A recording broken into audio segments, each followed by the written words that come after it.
Buenas tardes, público asistente. Bienvenidos una vez más al ciclo de conferencias El campo intelectual del siglo XX. El día de hoy nos complace presentar al Dr. Rafael Rojas, con el tema El pensamiento socialista en la estrategia de traducción del Fondo de Cultura Económica. El Dr. Rafael Rojas es historiador y ensayista, licenciado en Filosofía por la Universidad de La Habana y doctor en Historia por el Colegio de México. Es autor de varios libros sobre historia intelectual y política de América Latina, México y Cuba, entre los que destacan Cuba Mexicana, Historia de una anexión imposible, Premio Matías Romero de Historia Diplomática, Tumba sin sosiego, Revolución, disidencia y exilio del intelectual cubano. Es profesor e investigador de la División de Historia del Centro de Investigación y Docencia Económicas, CIDE, en la Ciudad de México desde 1996 y Global Scholar de la Universidad de Princeton entre 2011 y 2014. Nivel 2 del Sistema Nacional de Investigadores, SNI, miembro de la Academia Mexicana de la Historia y miembro del Consejo Editorial de la revista Letras Libres e Histor, revista de Historia Internacional. Actualmente es profesor e investigador del Centro de Estudios Históricos del Colegio de México y colabora frecuentemente en periódicos como El País, La Razón de México y El Nuevo Heraldo. Muchísimas gracias por su presencia, doctor. Recordamos a los asistentes que pueden hacer sus preguntas a través de la transmisión en vivo en Facebook. Ahora tiene la palabra el doctor Rojas. Gracias. Hola, buenas tardes a todos. Bienvenidos a esta conferencia en el marco del ciclo sobre el campo intelectual mexicano en el siglo XX que ha coordinado nuestro colega Carlos Illades en la Academia Mexicana de la Historia. El tema de mi presentación está relacionado con la política editorial y específicamente la estrategia de traducción emprendida por el Fondo de Cultura Económica desde finales de los años 30, pero sobre todo a partir de la década de los años 40.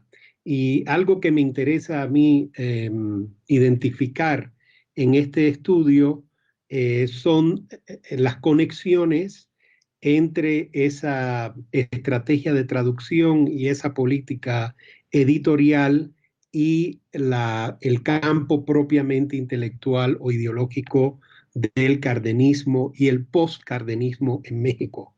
Como veremos, le doy en esa indagación una importancia central a la traducción de ideas socialistas.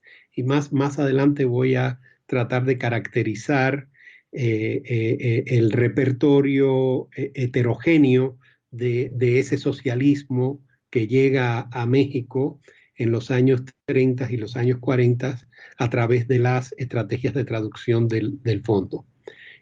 Comienzo llamando la atención sobre el hecho bastante conocido en la historiografía de que los estudios sobre la ideología cardenista han oscilado tradicionalmente entre el relato de una radicalización revolucionaria favorable a las corrientes populares de la década de 1910 y un relato contrario que podríamos definir como el relato de la consolidación autoritaria desfavorable a las oposiciones católicas, liberales y conservadoras del Estado postrevolucionario mexicano.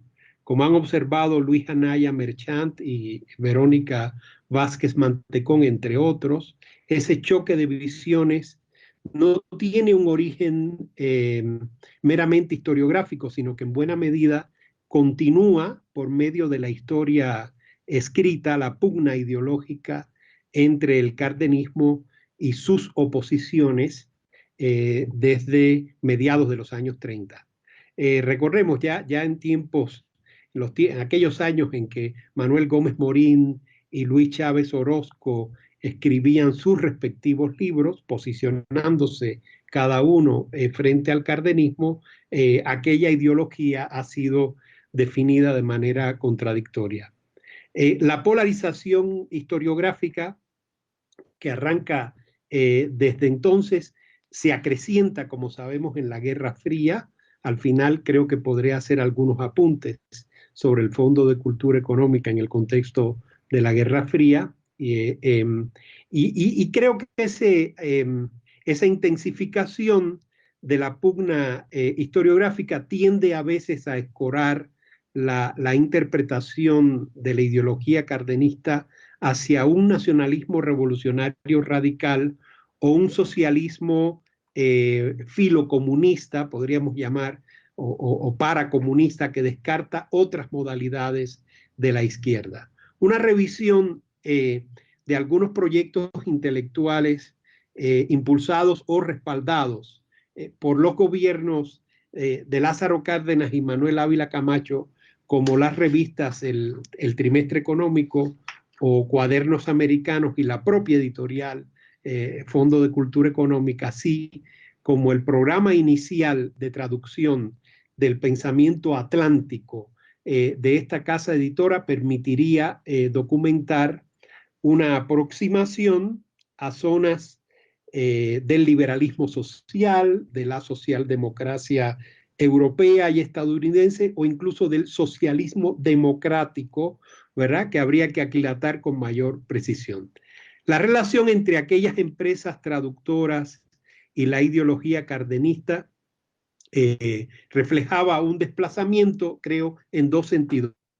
Por un lado, las ideas del liberalismo social atlántico viajaban al México de entreguerras, la Segunda Guerra Mundial y la Primera Guerra Fría, pero por el otro, el nacionalismo revolucionario mexicano adaptaba aquellos referentes a la legitimación doctrinal de la política doméstica e internacional del Estado postrevolucionario.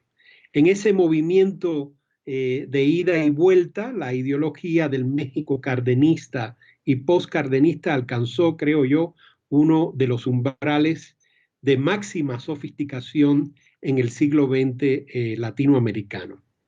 Hay una primera ruta para reconstruir el viaje de aquel liberalismo socialista o liberalismo social atlántico, especialmente británico, hacia México vía el Fondo de Cultura Económica, y que tiene que ver con la correspondencia entre Harold Lasky y John Dewey y la crítica de ambos al liberalismo histórico. Entiendo por liberalismo histórico, naturalmente, el liberalismo heredado del siglo XIX.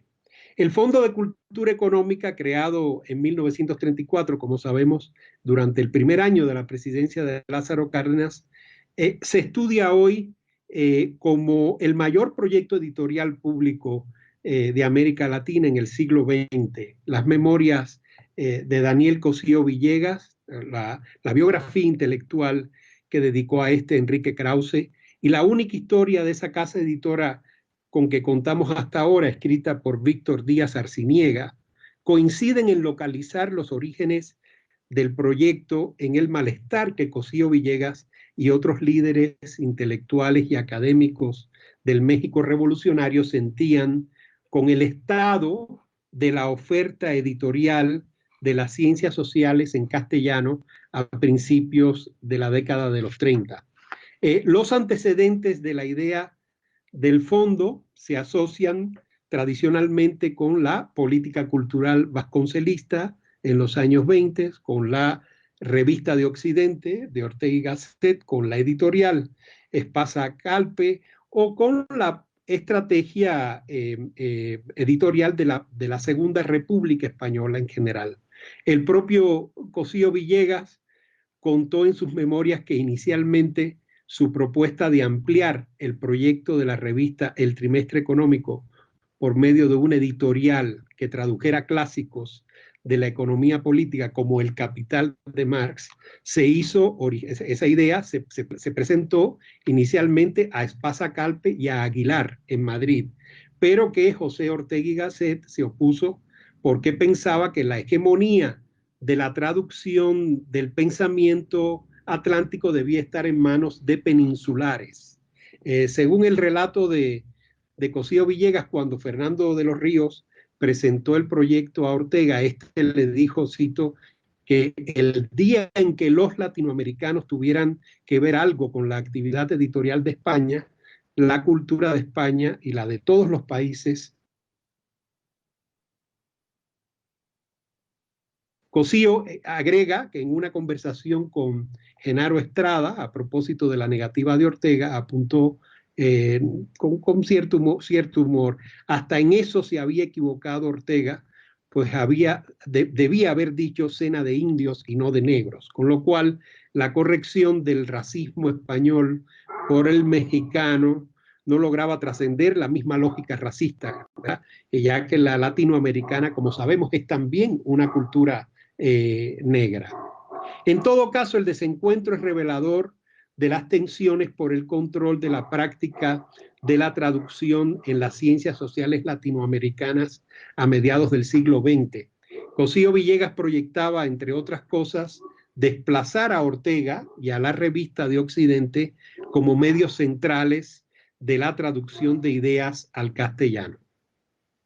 El grupo fundador del fondo estuvo compuesto por economistas, fundamentalmente Gonzalo Robles, Manuel Gómez Morín, Eduardo Villaseñor, Emilio Martínez Adame, Jesús Silva Herzog. Sin embargo, todos, como sabemos, de un modo u otro estaban familiarizados con las ciencias sociales en un sentido general. Tan solo recordemos que el propio Cosío Villegas practicó casi todas las formas del saber, el derecho, la filosofía, la sociología, la historia, las relaciones internacionales, la economía, como investigador, profesor o escritor. La empresa quedó conformada, recordemos, como un fideicomiso de la Secretaría de Hacienda, de ahí que Eduardo Suárez y Ramón Beteta, que eran secretarios de Hacienda y Crédito Público de las presidencias de Lázaro Cárdenas, Manuel Ávila Camacho y Miguel Alemán, formaran parte siempre de la Junta de Gobierno de la editorial en las primeras décadas. A diferencia de Revista de Occidente, que privilegió la traducción de filósofos alemanes, el fondo se acercó sobre todo a un flanco del liberalismo británico y norteamericano de la primera mitad del siglo XX que dialogaba con diversas tradiciones socialistas. Y es aquí que entro en este campo, como decía, muy heterogéneo y plural de los socialismos en diálogo con el liberalismo anglosajón de la primera mitad del siglo XX. A principios de los 30, recordemos, Cosío Villegas había realizado una estancia en la London School of Economics, donde entró en contacto con Sidney y Beatrice Webb y Edwin Cannon y tomó cursos con Allen Young y Harold Lasky. Lasky va a ser fundamental para la propuesta de traducción de ideas del Fondo de Cultura Económica. A través de Lasky, Cosío Villegas intentó sumarse cuidadosamente, y voy a tratar de precisar las aristas de ese cuidado, a una red de pensadores fabianos o laboristas como G.D.H. Cole, A.D. Lindsay o Ivor Jennings, de gran ascendencia en la teoría política alemana, francesa y norteamericana del medio siglo. Hay estudios recientes sobre estas empresas traductoras como los de Nayeli Castro, Aurelia Valero Pie, Álvaro Morcillo, Andrés Lira o Javier García Diego, y todos ellos señalan que los grandes proyectos de traducción de Martin Heidegger y Max Weber, emprendidos en el fondo por José Gaos y José Medina Echavarría, continuaban de algún modo la apuesta de Revista de Occidente por el pensamiento alemán. Como bien apuntan García Diego y Morcillo, la resuelta colocación de Marx en el catálogo del fondo con la traducción de Wenceslao Roses fue una clara señal de ruptura o diferenciación con el proyecto de Ortega. Pero habría que recordar que tanto la edición de Marx como su revaloración en las ciencias sociales occidentales era en buena medida obra precisamente de economistas británicos como John Maynard Keynes, Maurice Dobb o James Edward Mead, que también formaban parte de la red de Cosío Villegas desde los años 30. Todos esos teóricos de la economía y la política consideraban a Marx un clásico del pensamiento moderno que debía ser tan bien editado como Malthus o Marshall.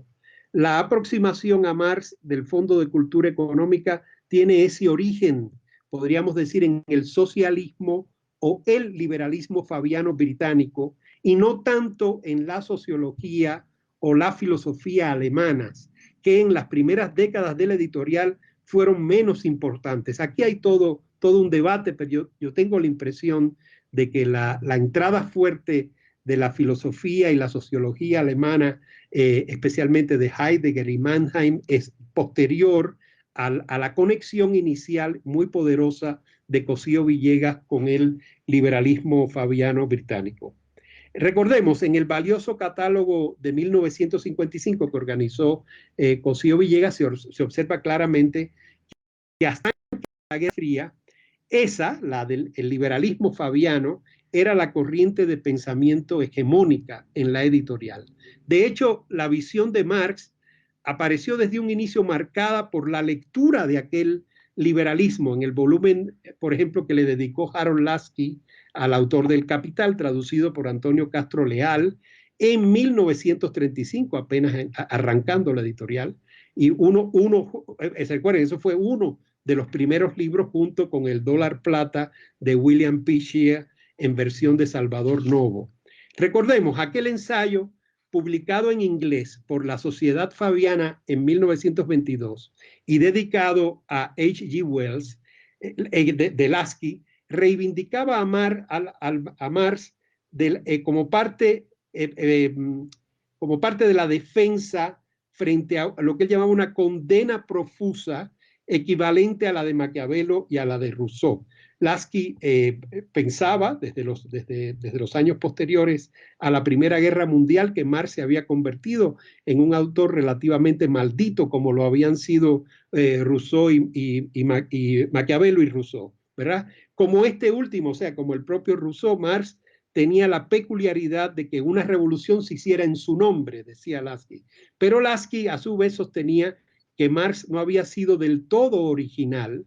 Decía que su teoría del valor provenía de la economía política inglesa, que la interpretación materialista de la historia ya se encontraba en Harrington y en Madison, que la idea de la lucha de clases y del proletariado mundial ya estaba en Saint-Simon, en Charles Neil, en John Stuart Mill, y que su dialéctica era una adaptación de la de Hegel, que a juicio de Lasky era un jefe espiritual, Hegel, un jefe espiritual del romanticismo reaccionario, decía Lasky. Lasky, de hecho, hacía unas muy curiosas conexiones o mostraba ciertas afinidades entre Hegel por un lado y Edmund Burke y Savigny por el otro. Un año después de la aparición de aquel Marx, el Marx de Lasky, el Fondo de Cultura Económica negoció los derechos para la traducción de un nuevo libro de Lasky, The Rise of European Liberalism, que acababa de publicarse en inglés, cuya traducción se encargó a Victoriano Migueles y que se editó finalmente en 1939, el último año del gobierno de Cárdenas. Allí Lasky resumía la idea fabiana o laborista del liberalismo, según la cual la doctrina liberal era en esencia la ideología del capitalismo que había logrado la hegemonía de los derechos naturales del hombre a costa de la igualdad. Fíjense qué interesante observación desde entonces. Aquella noción contractualista de la libertad produjo innovaciones institucionales decisivas en el gobierno democrático como la división de poderes. Pero a nivel económico y social, pensaba Lasky, aquella doctrina estaba trabada porque favorecía a los propietarios en detrimento de las mayorías populares. Concluía Lasky citando a Keynes que a esa libertad contractual que acentuaba la desigualdad social había que contraponer una equidad positiva por medio de los mecanismos distributivos del Estado. Eso, y no el sistema soviético, también incluía esa perspectiva crítica del estalinismo, según Lasky, era lo que debía entenderse por socialismo, es decir, una corriente política nueva que a su juicio durante todo el siglo XIX el liberalismo trató con muchos prejuicios y que solo a partir de John Stuart Mill comenzó a ver como, cito, la única disyuntiva a un espectáculo de miseria que ya encontraba insufrible. Vuelvo a citar, hasta que una generación nueva descubrió en sus rigores el torvo preludio de una primavera más luminosa. El único ejemplo de política socialista que proponía Lasky al final de su libro era la legislación industrial, fiscal y social de Franklin D. Roosevelt. En la correspondencia de Cosío Villegas con Migueles y sobre todo con Vicente Herrero Ayllón, este traductor fue fundamental para el viaje del pensamiento socialista británico a México. Vicente Herrero, recordemos, un exiliado republicano, quien a partir de 1940 se encargaría de las principales traducciones de obras del pensamiento político británico. Se observa en la correspondencia de Cosío Villegas con los dos, pero sobre todo con Herrero, se observa claramente el rol de legitimación teórica que cumplían aquellos textos en la ideología del México post-revolucionario. En el año de sucesión de poderes entre Lázaro Cárdenas y Manuel Ávila Camacho, Cosío Villegas encontraba en la teoría política y económica británica una plataforma sobre la cual sustentar una suerte de cardenismo fabiano. Es un término que usa Cosío Villegas y que creo que no ha sido muy desarrollado por la historiografía. Él veía que en el viaje de aquellas ideas y su adaptación al contexto mexicano podía articularse un cardenismo fabiano que a la vez que permitía justificar las expropiaciones petroleras y el reclamo de soberanía frente a potencias extranjeras, demandaba la extensión de derechos sociales y la democratización política. En los primeros meses de 1940, Cosío Villegas propuso a Vicente Herrero un agresivo plan de traducción de Harold Lasky, J.P. Mayer y otros pensadores de la misma corriente. Reconocía el editor mexicano que hasta entonces el Fondo de Cultura Económica carecía de un proyecto de traducción de teoría política. Los primeros 5 años de la casa se habían dedicado a conformar una biblioteca de pensamiento económico, que en 1940 sumaba apenas 20 títulos o algo así. De política y derecho, la segunda área de mayor desarrollo en los primeros años del editorial, solo se habían publicado 7 títulos. En carta del 24 de enero del 40 a Herrero, Cosío Villegas dio a escoger al abogado español entonces residente en Santo Domingo, en República Dominicana, entre 2 libros a traducir. Otro de Lasky, El gobierno parlamentario, y el ensayo de J.P. Mayer sobre la tradición europea del pensamiento político. Cosío sabía que Medina Echavarría, por Medina Echavarría, que Herrero había estudiado con Lasky en la London School of Economics y que antes de la Guerra Civil había traducido otros 2 libros del pensador laborista. Recordemos, La democracia en crisis, un bestseller de Lasky, 1935, y El Estado en la teoría y en la práctica. Cuando Herrero le responde que le da lo mismo traducir a Lasky o a Mayer, aunque dice que no conocer a Mayer lo suficiente y tener, dice, desde luego una gran simpatía por Lasky, por haber sido alumno suyo en el Seminario de Ciencia Política de Londres, Cosío propone que empiece con la trayectoria del pensamiento político, que apareció en 1941 con una introducción de Tony. Una vez que Herrero quedó formalmente contratado por el fondo, entonces Cosío Villegas le confesó en marzo del 40 que el plan de traducción de Ciencia y Pensamiento Político ya estaba acordado y que para ello se había consultado a Lasky. A mí me parece que la correspondencia entraña un hallazgo, me parece, para el debate historiográfico, que fue el peso enorme, considerable de Lasky en el diseño de la Biblioteca de Ciencia y Pensamiento Político del Fondo de Cultura Económica. El plan consistía en una colección de clásicos, Hobbes, Bodino, Maquiavelo, una antología de pensamiento neotomista español, Suárez, Soto, Molina, otra de la Revolución Francesa, Rousseau, Marx, etcétera, etcétera. Las etcéteras eran de Lasky a Cosío Villegas y de Cosío Villegas a Herrero. A esa colección de clásicos debía sumarse una paralela, cito a Cosío Villegas, de libros que no son ni han podido ser clásicos y que sin embargo tienen un interés enorme. Mencionaba Cosío, por ejemplo, Idea de la razón de Estado de Meineke y Sobre la dictadura de Carl Schmitt, pero Lasky también había recomendado otros, como Grossman, Isaiah Berlin, específicamente, curiosamente, el ensayo de Berlin sobre Marx fue una de las recomendaciones de Lasky. Y por supuesto, los amigos de Lasky, sus colegas en la London School of Economics, que ya mencioné, como Cole, de quien el fondo ya había publicado La organización política, doctrinas y formas, por cierto, un libro traducido por Alfonso Reyes, además de Lindsay Webb y otros. En julio vuelve a escribirle, del 40, vuelve a escribirle Cosío a Herrero y le dice que el proyecto de los clásicos ya está perfilado, agregando a la lista de la monarquía de Dante, que había preparado Fernando de los Ríos, el segundo ensayo sobre el gobierno civil de Locke y una antología de Edmund Burke que también encarga a Herrero. Herrero aceptó la nueva traducción, aunque inicialmente se resistió a escribir un estudio introductorio con pretensiones sobre Edmund Burke. Él se dice que se sentía incómodo, así como se sentía sumamente familiarizado con el pensamiento de Hobbes, por ejemplo, tenía cierta reticencia a comprender plenamente el pensamiento de Edmund Burke. En una carta de agosto del 40, Cosío Villegas, por ejemplo, Herrero, suscribía el plan editorial de pensamiento político sugerido por Lasky con un gran entusiasmo y proponía agregar al catálogo de clásicos una edición compacta de los ensayos del gobierno representativo, el utilitarismo sobre la libertad de John Stuart Mill, mientras que en otra carta de los mismos días al economista Javier Márquez, a quien había conocido en Londres, sugería traducir también Los derechos del hombre de Thomas Paine.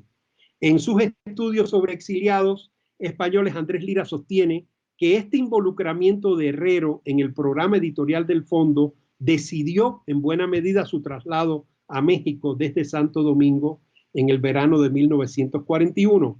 Y a partir de ahí, entonces, la estancia de Herrero hasta 1946 lo convierten en un traductor regular de los libros clásicos del liberalismo social o fabiano británico. Algunas de sus traducciones, como El Estado Democrático Moderno de Lindsay, por ejemplo, o La Historia de la Teoría Política de George Sabine, se inscribían en el mismo proyecto de Lasky. Otras, como La Suprema Corte de los Estados Unidos de Charles Evans Hughes, no habían sido previstas en el plan, pero tenían mucho sentido dentro del mismo, dada la identificación de Hughes, de este jurista norteamericano, con las tesis de Roosevelt y el New Deal en los Estados Unidos. Otros libros más, como los estudios de Franz Newman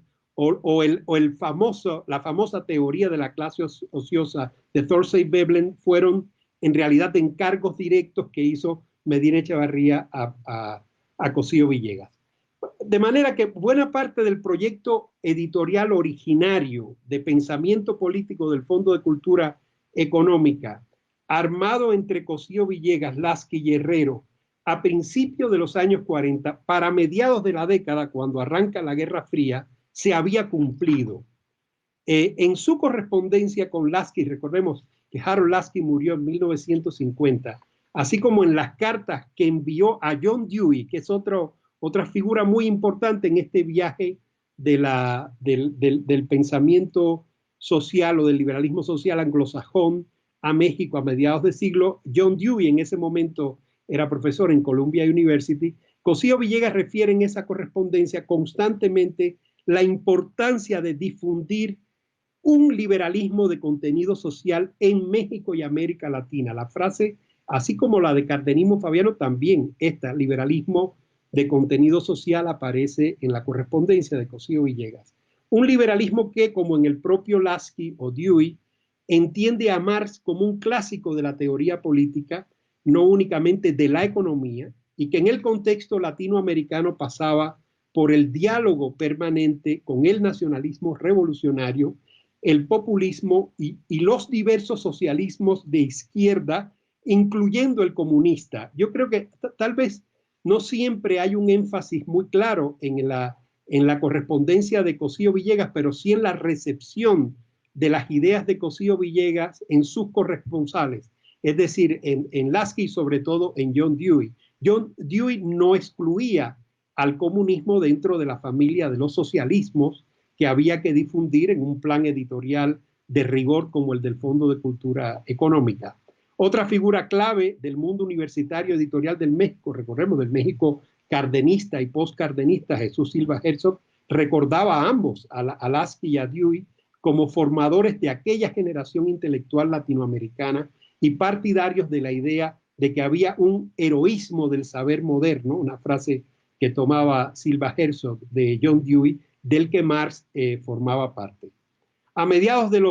Desde mediados de los 20, John Dewey había realizado, recordemos, un viaje por la Unión Soviética, Turquía, China y México, del que salieron unas impresiones de gran valor para comparar las políticas educativas de naciones envueltas en cambios revolucionarios a principios del siglo XX.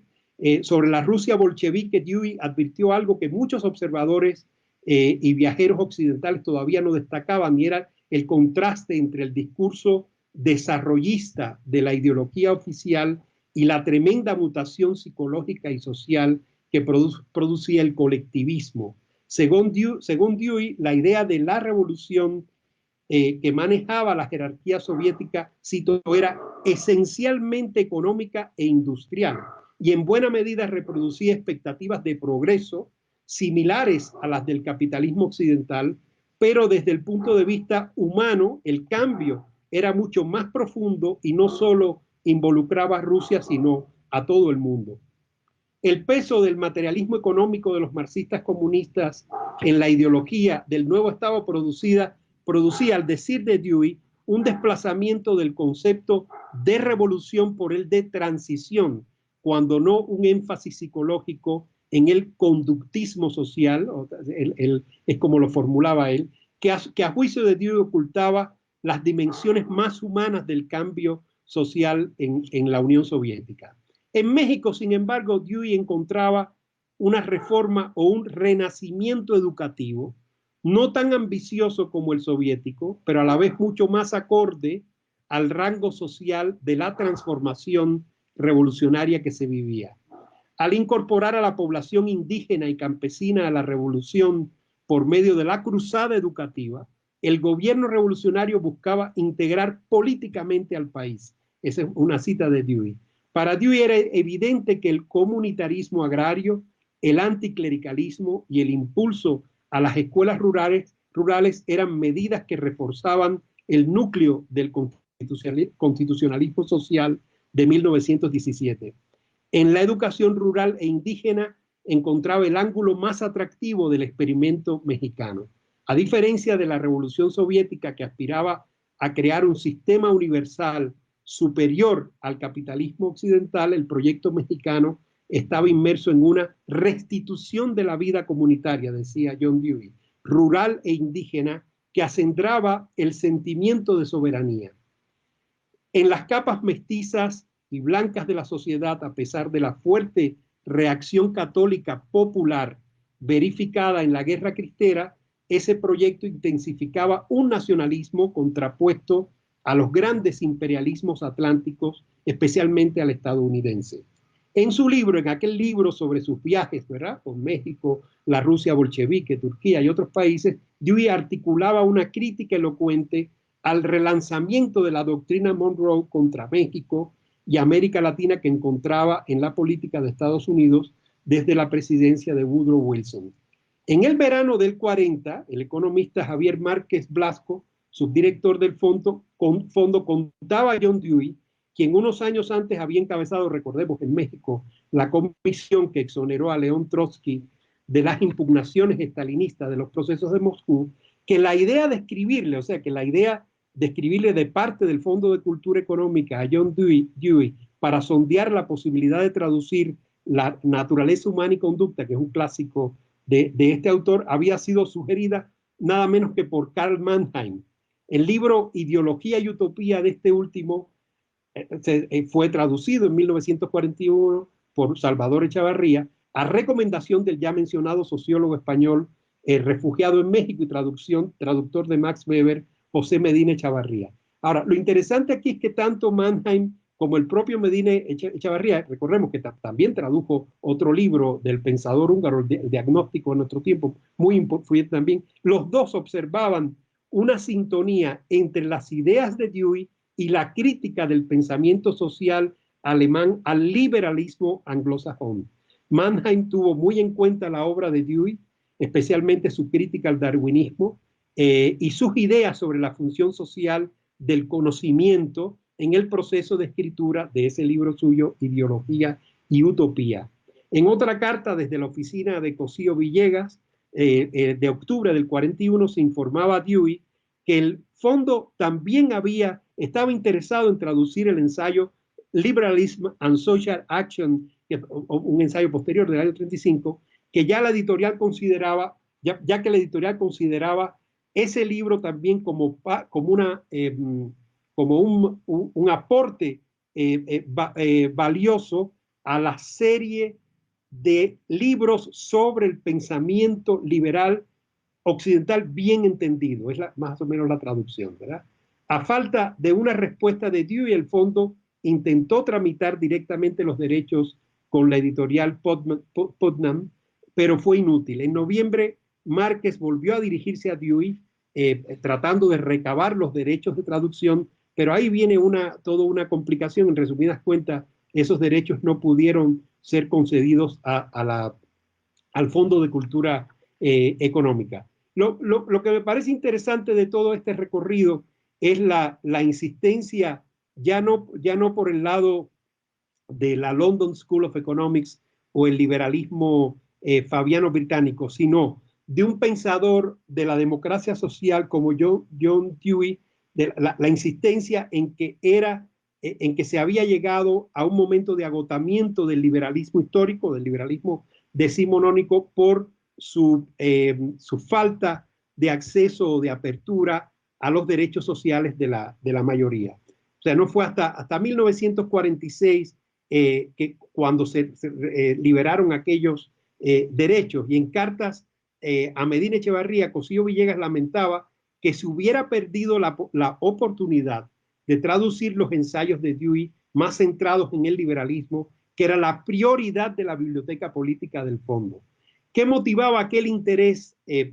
Nos podemos preguntar, de Cosío Villegas en la obra de John Dewey. Yo creo que la clave está en la crítica, en esa crítica al liberalismo histórico que encontramos en Naturaleza Humana y Conducta, que finalmente, saben ustedes, se tradujo muchos años después en la colección Breviarios, cuando ya Cosío Villegas había abandonado la dirección del fondo. Voy a citarles, para ir cerrando, un pasaje de ese libro, de Naturaleza Humana y Conducta, donde se sintetiza el cuestionamiento del liberalismo individualista del siglo XIX desde las posiciones de la democracia social del siglo XX.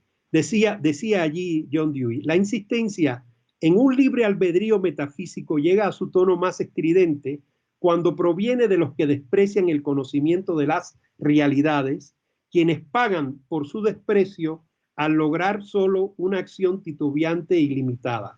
La exaltación de la libertad en general, a expensas de las capacidades positivas en particular, ha caracterizado a menudo el credo oficial del liberalismo histórico. Su manifestación externa es la separación de la política y la ley respecto de la economía. Gran parte de lo que se llama el individualismo del siglo XIX tiene en verdad poco que ver con la naturaleza de los individuos. Esto decía John Dewey. Entonces, para ir cerrando, yo propondría una relectura de aquella biblioteca de pensamiento del liberalismo social o liberalismo fabiano a la luz de la historiografía o del estudio sobre el cardenismo. Y pienso que no solo habría que acercarse a los ideólogos socialistas del cardenismo como Luis Chávez Orozco o Narciso Basol, sino a la propia obra de Cárdenas. Hay escritos de Lázaro Cárdenas donde es posible advertir una correspondencia entre las ideas del liberalismo social británico y estadounidense a la manera de Lasky o Dewey, que propiciaba la propia ideología cardenista desde 1934. Y digo, bueno, no únicamente del presidente.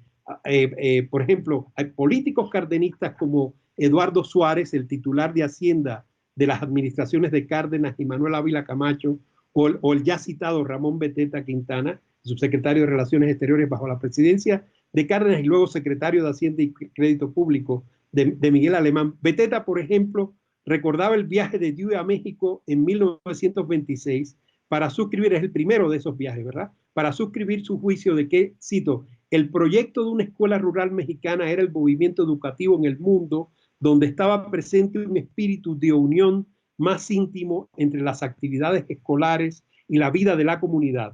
Suárez, por su parte, que saben ustedes, intervino en las conferencias monetarias internacionales de Bretton Woods en New Hampshire en 1944, mostraba una abierta simpatía, cito, por la gran inteligencia y la elocuentísima palabra de pensadores como Harold Lasky y Lord Keynes, tanto cuando escribían como cuando hablaban, lo que demostraba, digamos, un conocimiento personal, ¿verdad?, de estos dos grandes economistas británicos. Tal vez no hay una presencia tan destacada en los escritos de Cárdenas de estos pensadores, sino de otros, donde sí podríamos identificar también afluentes, podríamos decir, de esa corriente del liberalismo social del siglo XX. Por ejemplo, Waldo Frank es un autor muy presente en los escritos de Cárdenas. Recordemos, un intelectual estadounidense comunista durante un periodo muy cercano a Trotsky también, a mediados de los años 30. Tiene varios encuentros con Cárdenas, lo mismo que Frank Tannenbaum, el profesor de Columbia University, que defendieron, tanto Frank como Tannenbaum, defendieron la reforma agraria mexicana y propusieron su radicalización desde los años 30. Por ejemplo, en el caso de Tannenbaum, es muy conocido su libro The Mexican Agrarian Revolution, que es de 1929. Y Frank, por supuesto, un libro muy conocido de Frank que se llama South of Us, al sur de nosotros, valoraba positivamente la afirmación de la soberanía y el impacto de los programas sociales de la Revolución Mexicana desde los años 20. Tannenbaum, a su vez, entendía el artículo 27 constitucional como núcleo de la ideología revolucionaria y exponía los avances y límites del reparto agrario. En los discursos y escritos de Cárdenas, desde el primer año de su presidencia aparecen apuntes que muestran las sintonías con las tesis de Frank y Tannenbaum. El presidente piensa que es un error suponer que el programa revolucionario ha sido cumplido durante la institucionalización del cambio que va de Obregón a Calles. Una cita de Cárdenas: la revolución no había cumplido sus compromisos, especialmente en la educación, la agricultura y el sector energético. No se trataba únicamente de una perspectiva de radicalización del programa originario de 1910 o 1917, sino de una tesis, podríamos llamar, transhistórica, a la que el presidente daba una formulación no estrictamente teórica. O sea, Cárdenas decía creer que existía un devenir revolucionario transeccional, ya que la revolución, cito de nuevo, se mueve como un simbólico péndulo que sostenido por un misterioso designio toca primeramente la destrucción y después la creación. El discurso de Cárdenas, recordemos, era a la vez continuista y radical. No apelaba únicamente a la denuncia del congelamiento de la revolución y el rescate de su proyecto originario, sino que la veía como un proceso permanente en el que las instituciones se distanciaban y acercaban a la voluntad y los intereses del pueblo, que era el verdadero, como llega a decir Cárdenas, demiurgo de ese péndulo misterioso. Pero Cárdenas no asimilaba, recordemos, no asimilaba su idea de revolución a la revolución permanente trotskista, ya que su conceptualización de la democracia se apartaba claramente de la tradición marxista o de la marxista-leninista. Para evitar que la revolución se volviera una farsa, dice Cárdenas, era preciso asumir las dos dimensiones de la democracia social, la económica y la política. Y aquí me parece que el pensamiento de Cárdenas está claramente en diálogo no solo con Frank y Tannenbaum, sino definitivamente con la obra de Harold Lasky, John Dewey y otros pensadores del liberalismo social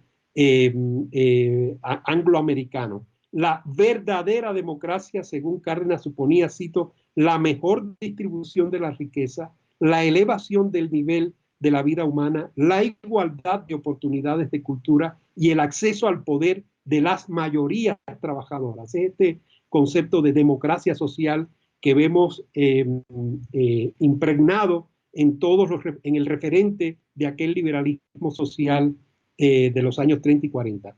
La intensificación de la entrega de tierras, el mejoramiento de las condiciones del trabajo industrial, las garantías constitucionales de asociación obrera y retribución salarial, o el mejoramiento de los servicios de sanidad y la extensión del sistema educativo eran parte de esa activación de los principios revolucionarios por la vía de la democracia social.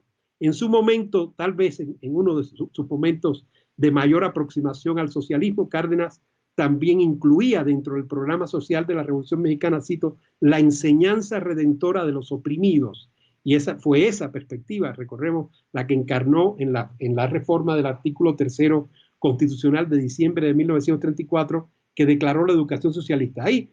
No voy a entrar naturalmente en el gran debate sobre la educación socialista en México. Es un debate que involucra a ideólogos cardenistas como Chávez Orozco y Narciso Bassols, en medio también de las polémicas con Trotsky y los trotskistas mexicanos. Tal vez concluiría con algunos apuntes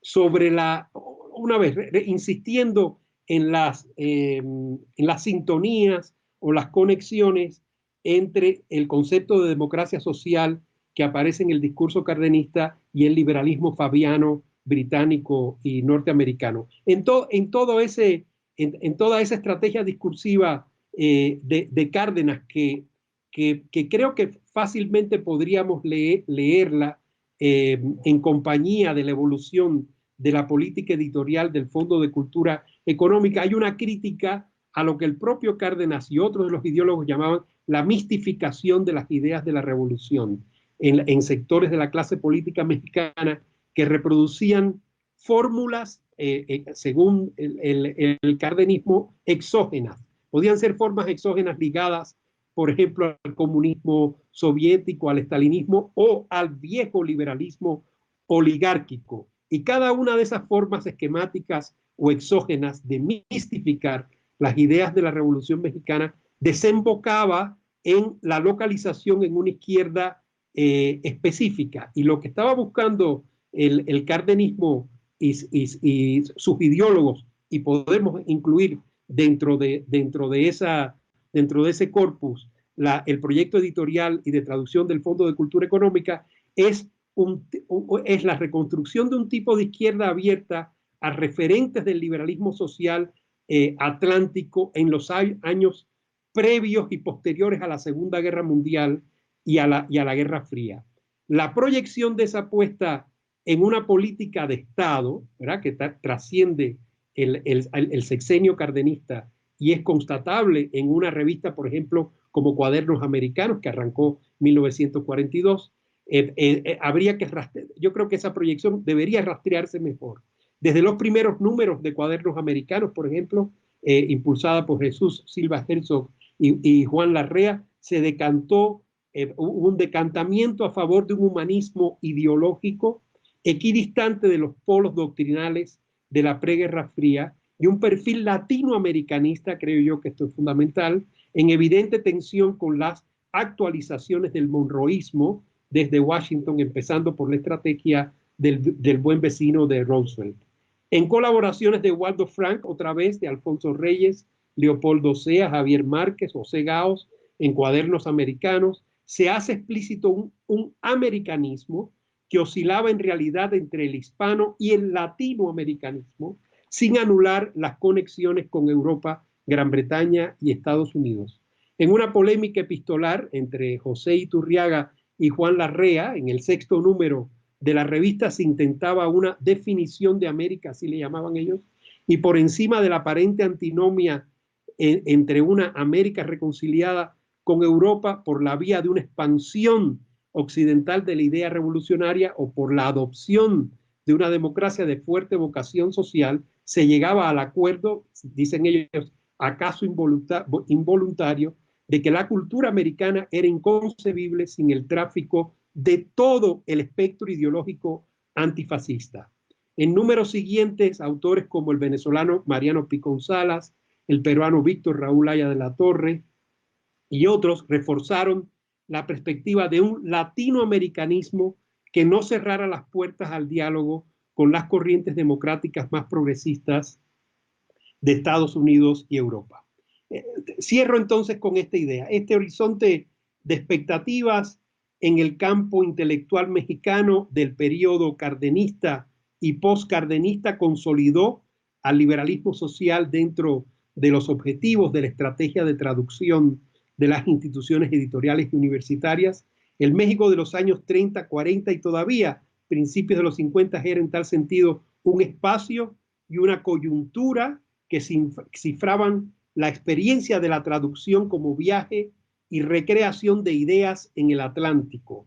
El nacionalismo revolucionario mexicano mostró entonces una notable capacidad para abrirse a coordenadas referenciales que facilitaban el proceso de legitimación de su política doméstica e internacional. Una política, cierro con esto, una política fincada en ideas, como la de todas las grandes revoluciones modernas. Gracias.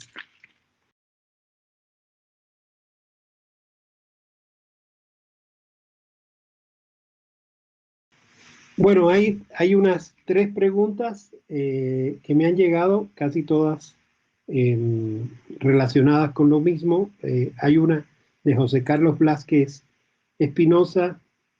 Dice, si esta estrategia por animar una discusión ideológica latinoamericana se ha perdido, si es así, ¿cuándo? ¿Cómo se reorientó la política de traducciones del Fondo de Cultura Económica? Muy interesante, gracias. Hay una otra pregunta de Alejandro Galindo, que está muy relacionada también con la tercera, que pronto les leeré. Alejandro pregunta si esta visión de Daniel Cosío Villegas como un intelectual cercano a las ideas cardenistas no desentona con la visión de Cosío Villegas como un liberal. Andrea Jocelyn Mora pregunta cómo cambia la dirección que emprende el Fondo de Cultura Económica tras la salida de Cosío Villegas. Bien, bueno, dos por lo menos de esas preguntas, las de José Carlos Blázquez y la de Andrea Jocelyn Mora, tienen que ver en efecto, con la evolución de la estrategia de traducción del fondo a partir de la llegada de Arnaldo Orfila a la dirección. No es un asunto en el que yo me he detenido a investigar en los archivos tanto del fondo como del Colegio de México, pero bueno, hay otros autores muy jóvenes, algunos de ellos, trabajando esta evolución. Tal vez en los años 50 no es muy notable el cambio, pero claramente en los años 60 sí, cuando Orfila decide insertar, finales de los 50, principios de los 60, Arnaldo Orfila decide insertar el Fondo de Cultura Económica en la red de editoriales de lo que muy pronto ya se llamará Nueva Izquierda.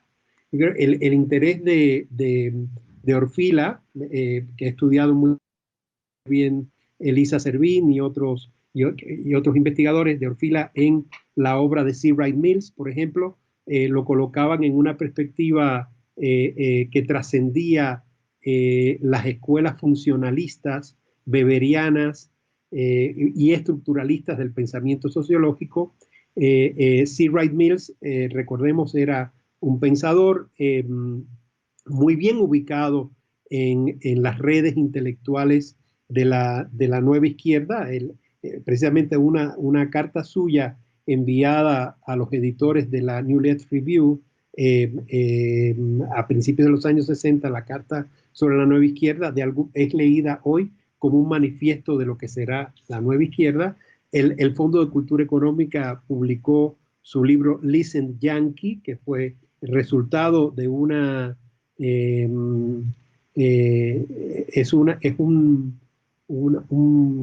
a ver, me están entrando otras preguntas, pero ahora las respondo. El libro mismo fue el resultado de un viaje, como decía, de C. Wright Mills a la isla, en el que entró en contacto con las distintas corrientes del nuevo gobierno revolucionario cubano y era en resumidas cuentas, una defensa no tanto de las ideas socialistas nacientes de la Revolución Cubana como una denuncia de la política de acoso y hostigamiento emprendida por Estados Unidos en contra del primer gobierno revolucionario. Aquí me pregunta Kai Velázquez otra pregunta más específica sobre el caso de Monthly Review, si puede hablar de alguna relación con el Fondo de Cultura Económica y si se puede rastrear un vínculo o relevancia en el mundo hispanoamericano a través de otros medios desde el periodo de los años 40 o posteriores. Bueno, otra vez, yo creo que la conexión con Monthly Review y con la New Left Review y muchas publicaciones de la nueva izquierda es ya obra de Orfila y la recomposición de las redes del Fondo de Cultura Económica durante la Guerra Fría. La pregunta tiene implícita si hay una reorientación en la estrategia de traducciones, y yo diría que definitivamente sí. En el periodo de Orfila, especialmente el periodo que podemos identificar con el posicionamiento de Orfila dentro de las redes intelectuales de la nueva izquierda, la política de traducción del Fondo de Cultura Económica gira a favor del marxismo de la nueva izquierda. Y eso, bueno, tenemos muchísimas evidencias de eso, desde la publicación de Frantz Fanon o del propio C. Wright Mills, y la aproximación, no tanto en el periodo del Fondo de Cultura Económica, sino ya luego en el periodo del siglo XXI, de Orfila al pensamiento de la teoría de la independencia, ¿verdad? Y otras corrientes del neomarxismo de los años 60. Me parece que en los años 60 igual se vuelve muy fluida la relación con los economistas de Monthly Review, con Paul Sweezy, Paul Baran, Leo Hoberman. Todos ellos fueron publicados por el Fondo de Cultura Económica y la revista era muy seguida en los años 60 por el equipo editorial de Arnaldo Orfila. La otra pregunta digamos que se mueve en un eje distinto al de la evolución de la estrategia de traducción del fondo en el periodo de la nueva izquierda es la que tiene que ver con esta definición de Cosío Villegas como liberal. Lo que creo yo que se deriva de esta revisión de la correspondencia de Cosío Villegas con los grandes pensadores del liberalismo fabiano británico, su gran admiración, yo por lo menos no lo sabía que fuera así, su gran admiración por el pensamiento de John Dewey nos devuelve una imagen de Cosío Villegas un poco alejado de el liberalismo decimonónico. Tal vez la visión de Cosío Villegas como un liberal clásico o neoclásico está abastecida por sus propios trabajos historiográficos sobre la República restaurada, su crítica al porfiriato, y tal vez no, esa visión, digamos, está sesgada. En realidad, habría que reconstruir mejor su habría que reconstruir mejor sus referentes teóricos, o por lo menos la forma en que esos referentes teóricos se despliegan en una política concreta de traducción, ¿verdad? Y ahí lo que encontramos es una gran deuda, yo diría, de Cosío Villegas con este pensamiento liberal social de Harold Lasky, de John Dewey, a los dos lados del Atlántico, como vimos, ¿verdad? Tanto en la Gran Bretaña como en los Estados Unidos. Y creo yo que ese pensamiento crea a su vez una caja de resonancia con la ideología cardenista que no tiene sentido negar. Bueno, antes de despedir, sí, hay una segunda pregunta de José Carlos Blázquez Espinosa. Dice que si esta estrategia para animar la discusión se ha perdido y si es así, ¿cuándo? ¿Cómo se reunió? Bueno, yo creo que ya la respondí. A mí me parece bueno, de hecho, la, la, la, la línea latinoamericanista del fondo permaneció y se fue renovando en las décadas posteriores y rebasó en algún momento la perspectiva de la nueva izquierda, pero bueno, creo que esa es otra historia. Así que muchas gracias a todos por escuchar la conferencia y nos vemos en la próxima sesión de este ciclo sobre el campo intelectual mexicano en el siglo XX que coordina Carlos Illade. Gracias a todos. Saludos.